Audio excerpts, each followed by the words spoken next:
Hello Gemini, Sun, Moon, Rising, and Venus signs. Kamusta po kayo? Sana po ay nasa mabuti kayong kalagayan. Sa parte po kayo ng mundo naroroon sa ngayon. Sana po ay okay kayo, safe kayo, at mag-iingat po kayo lagi. Welcome back po sa Star Tarot. Kung bago kayo dito, welcome na welcome din po kayo. And thank you po sa inyong suporta. I truly appreciate it. God bless you all po. Tingnan po natin ngayon ang mga messages for you. We have love. Wow. Love is in the air for some of you dito. Gemini. Maaring maaring in love kayo sa isang tao. Maaring in love kayo sa ginagawa ninyo. Maaring in love kayo sa kung anong bagay or nangyayari sa buhay ninyo. Maari din na love ito talaga sa iyong person, maaring may mga engagement dito na mangyayari for some of you Gemini. Maaring may kasalan na magaganap dito for some of you. Mababalot kayo dito ng saya na hatid ng pag-ibig, pagmamahal, Gemini. So love is in the air talaga dito for some of you, What else, Gemini? We have release. Ayan. So, may mga releasing, purging na ganap dito for some of you. This is fall season, kumbaga autumn season para sa inyo, Gemini. Na even if it's hard to do, because it's easy said than done talaga, pero kailangan na ninyong mag-release dito ng kung ano man ang hindi na nagsiserve ng iyong best interest, hindi nagsiserve ng inyong highest good, Gemini. There's no room na sa sarili ninyo para dyan, There's no point na din na mag-harbor pa kayo ng mga resentment ninyo, emotional pain, emotional baggages, emotional wounds, at kung ano-ano pang mga low vibe, feelings and emotions dyan. Because magpapabigat lang yan ang sarili ninyo. Magpapabigat lang yan ng buhay-buhay ninyo, Gemini? Kaya, iniimbitahan kayo dito ng energy na to na it's about time na to let go. Nang sa gayon, makapag-focus na kayo ngayon sa kung ano man ang dapat ninyong pag-focusan, lalo-lalo na kung yung love, love energy na to is related din dito sa kung ano ang dapat ninyong i-release, Kasi maaring bagahe ito from your past relationships, maaring ganun ang sitwasyon dito. Kaya for you to be able to start fresh, sa love and romantic relationship ninyo, this time, mas magandang tanggalin na kung anong bagahe ninyo from your past at mag-focus na kayo sa kung anong ikakaganda, ikakasuccess, ikakabuti, ikakasaya ng inyong relationships sa ngayon, Gemini? We have taking risk yan. So, ang iba sa inyo dito, may mga opportunity na dadating that may require you to take risk. That's going to require you to get out of your comfort zone dito, Gemini, Parang maglalakas loob din ng iba sa inyo dito, na step into something na talagang bagong-bago para sa inyo. You've never done before, you've never tried it before, pero ngayon maaring magte-take risk kayo, para dyan, para subukan naman ninyo ang mga bagong bagay, subukan ninyo bagong lugar, kung ano man yan, definitely that is going to require you na lumabas sa kung ano yung ninyo, yung comfort zone ninyo, You're going to to spread your wings and fly high na ngayon, na alam ninyong you've never been into that situation pa, pero nagtitiwala kayo, na susuportahan kayo, tutulungan kayo dito, gagabayan kayo ng divine universe, Freedom. There's releasing and there's freedom. So talagang may kailangan na kayong itanggalin sa buhay ninyo para maging malaya na kayo, So maaari din na you're going to break free from the restrictions of other people. Maaari dito, Gemini, na yung i-release ninyo is inyong sarili. You're going to release dito sa control ng ibang tao sa inyo. So yun ang napipick up ko dito. Kasi maaring for the longest time, Gemini, it's not going to resonate with everyone. So just take as it resonates. Parang for the longest time, ang iba sa inyo dito is being controlled by someone, or you're being controlled by something, maaring sitwasyon, maaring kinokontrol kayo ng isang sitwasyon, hindi kayo maging kayo because may iniisip kayong ibang tao na maaring maapektuhan, Maari din na may nagdidikta sa inyo na tao kung ano ang dapat ninyong gawan, no? Kaya hindi kayo nakakapag-express ng sarili ninyo, hindi kayo nakakapag-express ng kung ano ang gusto ninyo. You can't decide for yourself. Maaaring gano'n ang sitwasyon ninyo dito in the past.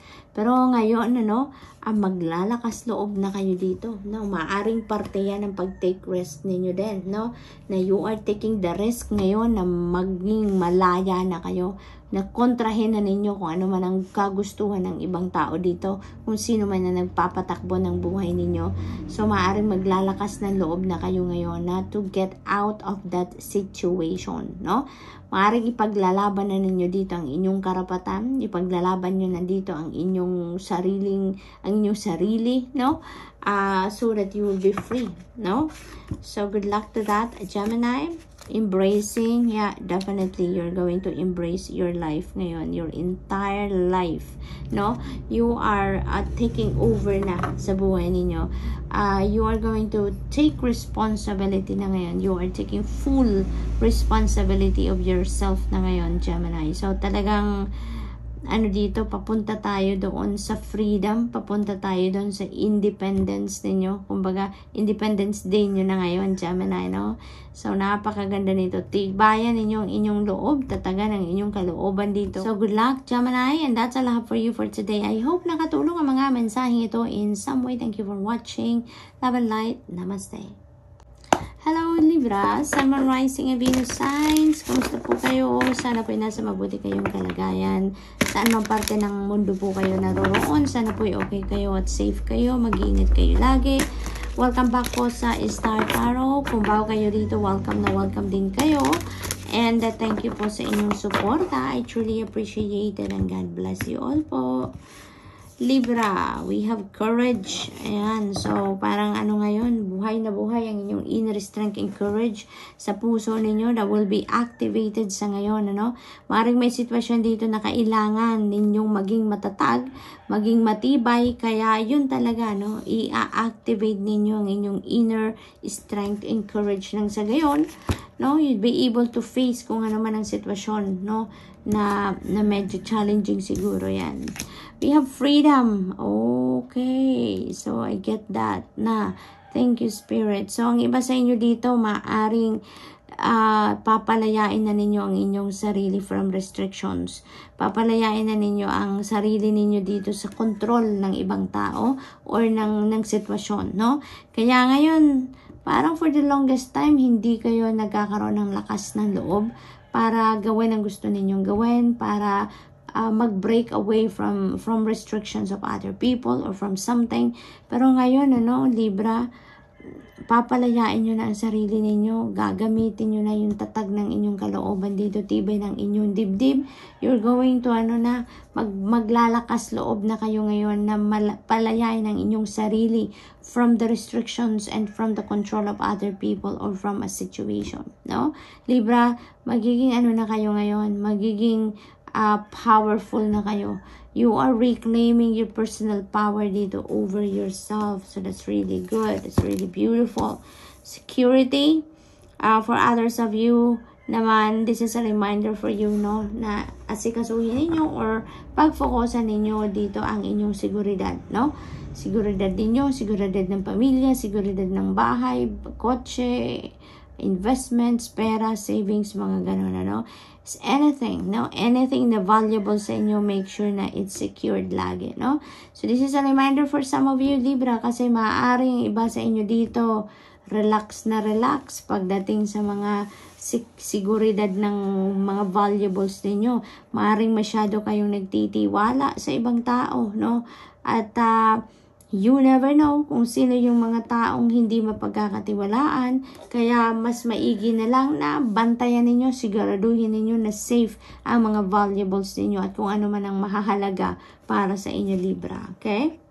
What else? We have wonders. Yay! There are going to be wondrous events na mangyayari dito sa buhay ninyo. There's going to be miracles na mag-unfold dito, Libra, Maari, isa na yan, yung courage ninyo, that could be the miracle. Kasi maaring talagang mahina ang kalooban ninyo even before. Pero ngayon, no, your courage and inner strength will be activated so that you can free yourself from that control of other people or a situation, diba? So, maraming sorpresa maaring mangyari dito sa buhay ninyo, Libra. Maraming miracles, maraming pagbabago ang mangyayari dito na hindi ninyo sukat akalain. Parang wala sa hinagap ninyo, kumbaga, na mga mangyayari, pero yun nga, no, those are miracles na maaring mag-unfold talaga sa ngayon, no, na ikakagulat talaga ninyo. So that's really beautiful. Focus, ayan, laser focused lang kayo sa inyong ginagawa sa ngayon, Libra. Do not be distracted, no, sa kung ano man ang mga sasabihin pa sa inyo ng ibang tao. Maaring meron pang magmamarisol sa inyo dyan, magmamarites. So don't be distracted, no. Focus kayo sa kung ano ang gusto ninyong mangyari sa ngayon, no. Focus kayo sa kung ano ang pinaplano ninyo sa ngayon. Do not allow other people na ma-divert ang attention ninyo, no, sa kung ano man ang sasabihin nila. So, focus kayo, eye on the prize. Dapat kayo ngayon, kung ano yung gusto ninyong tahaking daan, go for it. Okay? Instead na makinig kayo sa mga sulsol, sa mga sabi-sabi ng ibang tao sa paligid niyo, listen to your intuition instead, no? Because your intuition, that is your direct message yan from the divine. Kaya mas yun ang dapat ninyong papakinggan, hindi yung mga marisol at marites, no, sa paligid ninyo, Libra. So that's all I have for you for today. I hope nakatulong mga mensaheng ito in some way. Thank you for watching. Love and light. Namaste. Hello Aquarius, Sun, Moon, Rising, and Venus signs. Kamusta po kayo? Sana po nasa mabuti kayong kalagayan. Welcome back po sa Instar Tarot. Kung bago po kayo dito, welcome na welcome kayo. Thank you po sa inyong support. I truly appreciate it and God bless you all. Kung nasaan man parte kayo ng mundo ngayon, Aquarius, sana po'y okay kayo. Sana po'y safe kayo. Lagi po kayo mag-iingat, ha? Healing Chaos. Napakagandang mensahe ito para sa inyo, Aquarius. Kasi meron ng solusyon ng mga problema ninyo dito. Kung ano man ang kaguluhan na yan, kung ano man yung troublesome situation na yan, kung ano man difficult situation na yan, you are finding solution to that, no? You are breaking away from that chaotic situation. It's going to heal, no? It's going to heal na, kumbaga. So, you will be able to see the light at the end of the tunnel na ngayon. Parang mabubunutan na kayo ngayon ng tinik sa dibdib, no? Aquarius, no? Kung ano man ang sigalot na yan, kaguluhan na yan, problema, challenge na yan. Getting out of that situation na, no? So, we have fulfillment. Wow, napakaganda. There is success dito. This is victory, no? Ang makakamit ninyo dito, Aquarius, kaya you will be feeling joyful and fulfilled around this time. So, napaka-bonggang-bonggang sitwasyon nito na maaari ninyo ma-experience ngayon. Parang very rewarding endeavor dito ang pagtatagumpayan ninyo, Aquarius. Kaya naman, sobrang lalim ng saya na mararamdaman ninyo. Yung fulfillment na mararamdaman ninyo, parang hindi matatawaran, no? Parang ganun.